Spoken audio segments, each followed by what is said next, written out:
Greetings, warriors of Westeros. Today we venture into the heart of the newest Game of Thrones, Winter is Coming update. Brace yourselves for an epic new event and game-changing enhancements that will redefine your journey. Prepare for glory and stay tuned as we unveil what's in store. Hello guys, and welcome back to another video. So again, as every time as we do, with any new update added into the game, I make an update notice video. Here, once again, I'm going to talk about the recent update that we had in the game, and with the version 2.4.1.8 we have some interesting stuff added in our game. I want to talk quickly about the new event that we are going to have soon, even though we don't really have many information about that. Even the rewards seem to be quite good, for example. So on the update notice we have the new content menu, added a new in-game event. During the event, royal lords and ladies can deploy their commanders towards specific coordinates to complete bounty missions. The queues deployed from the event will not affect the status of commander when attempting to deploy a marching queue. That means that if you send your commanders to that bounty mission, you can still use your commanders to attack, to defend, to do rebel leaders, for example.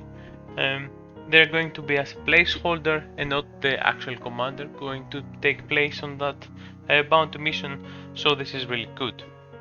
Due to the content difference between new and experienced kingdom, lords and ladies from kingdoms opened for less than 180 days will not be able to participate on the bounty event. That of course makes sense. If your kingdom is very new, you have many more stuff to focus on and not new events. For loyal lords and ladies from kingdoms open for over 180 days, will keep the progress of the ongoing bounty event after moving to other kingdom. This is going to mean that the event is going to be account focused, which is really good, and not going to be alliance focused, for example, or kingdom focused. Every bounty quest is going to be bound to your account. The first cycle of the event will start for kingdoms opened over 180 days in just 2 days from now. For the kingdoms open for less than 180 days, the event will happen shortly after, even though we are going to wait for further in-game announcement. This is really good. If you go to the event page right now on the calendar, you can see the bounting operation is going to be active from 9th to 12th. There's going to be 3 days, and the rewards actually seem pretty good. Commander medals, glorious set chests, mountain class chests, SS universal, locking ores and reforge ores, honor banners, combat manuals, which is the items you need for the Sins of Winterfell and Alliance Conquest, resources that were added last patch, ancient scriptures, which are used for tier 5 research of course, and last but not least, gold friendship chests. The rewards seem very good, and of course we will need to see how many you get from completing each bounty, for example, but even though we don't know how many you get, the main rewards are going to be really good from the first look of it, of course. Next up on the update notice, we have the new feature speed up selling your merchant guild spoils through alliance helps, and a new commander weapon for Varys in the elite trial shop. So first of all, now when you go to the merchant guild and you have your sale, your spoil chest up for sale, let's say this one has 10 hours and 19 minutes remaining. If you go on the left side here and you're going to see trade spoils, you can click the help button, and as you're going to see now, people from my alliance are going to start helping with this, reducing a 12-hour chest with resources and the helps down to like a 7-hour one, which is really good for people that they're still trying to do the boxes daily and get the books from them, which is a really good passive income. The new weapon that we have in the game, the Varys weapon added in the Elite Trials shop right here, the Spider Ring, it's going to be a nice weapon. This is going to be a passive weapon.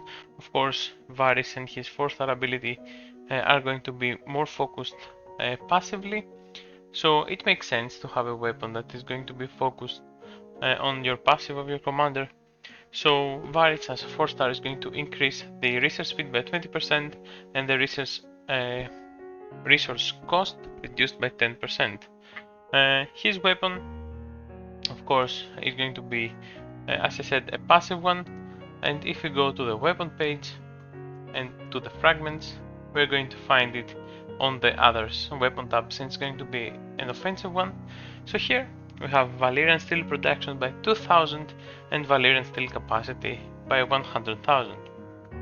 This weapon or ring, for example, is going to have an additional passive bonus where if you use it on a Varys 4-star, the Valyrian steel weapon casting speed is going to be increased by 5%, Valyria casting amount max is going to be increased by 1000, and of course the research speed and the resource cost reduction are going to be the same. If you go up to 4 stars, for example, the Valyrian steel productions go up by 10,000 and the capacity up by half a million, I'm sorry, which is actually really good, since the daily production is something that you can keep track of and make some weapons every day. The increase of casting speed is going to go up to 25% and the casting quantity is going to be added plus 5,000. The research speed and the resource cost for researches is going to be exactly the same. So those stats are not going to be increased, and you're going only to get a bonus for Valyrian steel production, capacity, and the casting speed plus the quantity for each time. Of course, at 4 stars, a weapon plus 4-star Varys, you're gonna get another 5000 army size, which is always a nice added bonus. Moving on the improvements tab, we have the skip apply option for quick adjustment feature. After this option is selected, the corresponding preset plan will be skipped when clicking apply. We have a bulk purchase option in the merchandise in the Valor shop. We have an increase in rewards for the Battle of the Narrow Sea that I'm guessing that is going to become available in the game pretty soon. It's usually around summer, towards the middle, towards end of July, so I'm guessing it's coming soon, and it seems like it's going to have an increased event rewards. And last but not least, Hell 2 and Hell 3 difficulty for Wildling Seeds is going to be available after this patch. So let's check them all really quickly. So the skip apply is going to be here on the quick adjustment. So here, as you see on the day-to-day, for example, you can skip the apply. So you can, if you want, you can just add the badges, for example, the talents and the refinement, but not the dragon or equipment. You can press the skip apply button, and when you apply your preset, is going to, of course, skip those set preset that you want. You can do it on everything, so you can skip 4 and just change 1. I don't see a reason, but of course every player has their playstyle, and that really matters in the end. As I said, the Wildling Seeds is going to have 2 new difficulties. It's going to be the Hell 2 and the Hell 3 difficulty. So as you're going to see here, we're going to start from easy, normal, expert, nightmare, Hell 1, Hell 2 and Hell 3. The Hell 2 and the Hell 3 rewards are going to be almost the same. The Hell 2, excuse me, will have ancient scriptures, while the Hell 2 is going to have the XP scrolls. So that really depends on any alliance, that if they want to go for XP scrolls for the dragon skills or books for the tier 5 research. Of course, as we're going down on the rewards and they get more and more, the Hell 3 difficult stage is going to have some extra rewards with the glorious set chests, the bonus battle diamonds, and on the last level of the points, a legendary general token used for the SS commanders that we have in the game. The rewards for the Wildling Seeds have become really good in my opinion, and with the addition of that you don't need to be in the alliance for a whole week in order to play this event, they're becoming more and more appealing to many alliances. Even on the big tier of alliances, having some passive income for the Mark of the True Dragons, for example, or some XP scrolls for your skills are going to be beneficial, since stacking them over time, especially nowadays, the Mark of the True Dragons are like almost like black diamonds, since you really need a lot to complete the exteriors for your dragons. So getting those here and there from events are going to be really useful. Last but not least, in the Valor shop, we can now bulk purchase items, as you're going to see here. In the past, you had to click one by one, but now let's say if you want to get epic general tokens, you can click buy, and you have the magic slider that is going to be giving you the option to buy multiple things at the same time. So for example, if I want, I can get 1.3k mango medals, but I don't really need them.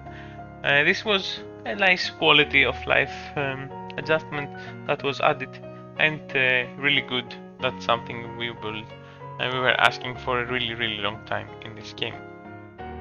So that pretty much concludes our update notice. The most important things mentioned is the new event, of course, and for many alliances, the Hell 2 and the Hell 3 difficulty for Wilding Seeds are the star points of this update notice. So thanks for watching, guys. Thanks for sticking with me for another update notice special. Thanks for watching, and I will see you on the next one.